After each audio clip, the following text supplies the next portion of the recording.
Oh, hello again. It's Keith Haywood with a thought for the day for Friday the 29th of May.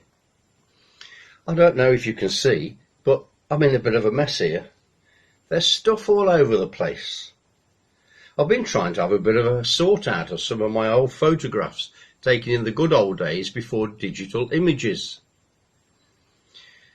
You know, the days when everything had to be printed off in the hope that at least a few might come out in focus.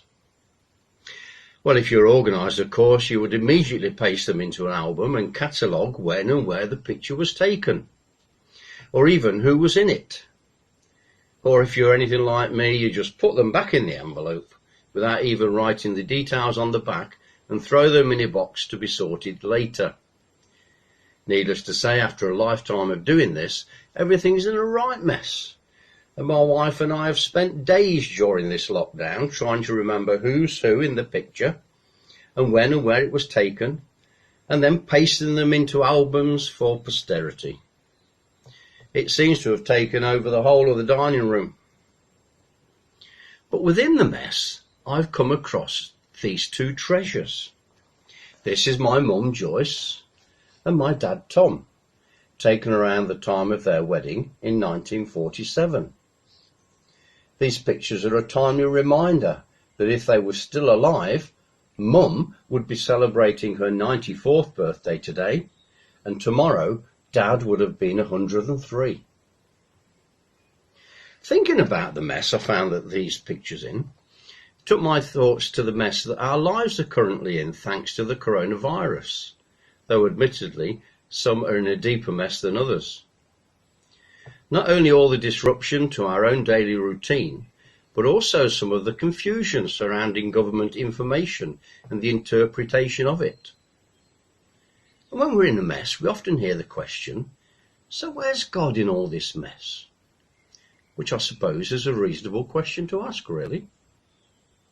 Yet when we think back to the Bible, we'll often find that God is right in the middle of all the mess.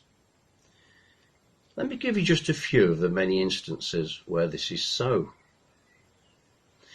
First of all, in the opening pages of our Bible, in Genesis chapter 1, at the beginning of time, we read that the earth was without form and void, and darkness was on the face of the deep. Or as one modern version puts it, earth was a soup of nothingness, a bottomless emptiness, an inky blackness. Yet out of this mess, God created the universe and all living plants and creatures, because God was in the mess. And when Jonah was in a mess by being thrown into the raging sea and about to drown, God showed his presence by sending a huge fish to swallow him and take him to safety. God was in his mess. In the book of Daniel, when Daniel's friends, Shadrach, Meshach and Abednego, found themselves in a mess by being thrown into an open furnace for disobeying the king in their refusal to worship a golden statue, they came out unscathed by the fire. Why?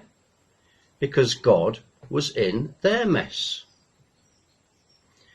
And when the world had got itself into a mess, God sent Jesus to redeem the world and to show us how to live, even though it cost Jesus his life. God was in our mess. Yes, there are times when we all find ourselves in a mess, either personally, nationally, or even globally. But just as I found these two very special photos in the mess of my box, if we search through the mess we're in, then we'll find God, however big the mess is, because God is always bigger than any mess that we could possibly imagine, and he's right in it with us and will get us through it. A prayer. Loving God, I want to thank you that in the messiness of life, you are there with us and you will guide us through it. Lord, increase our faith that even through the biggest mess, we may see you more clearly, love you more dearly, and follow you more nearly, day by day.